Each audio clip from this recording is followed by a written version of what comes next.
After solder mask exposure, we can remove areas with unwanted solder mask through a development process.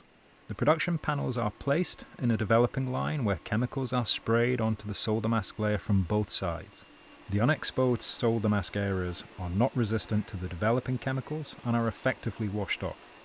The areas with exposed polymerized solder mask are resistant against the development chemicals and remain on the PCB surface. Whilst the process ends with rinsing to remove any chemical residues followed by a final drying of the panel, there is typically an in-process quality control step directly after, where the deposit of solder mask is checked, considering thickness, adhesion, registration, and other elements that may influence quality or reliability.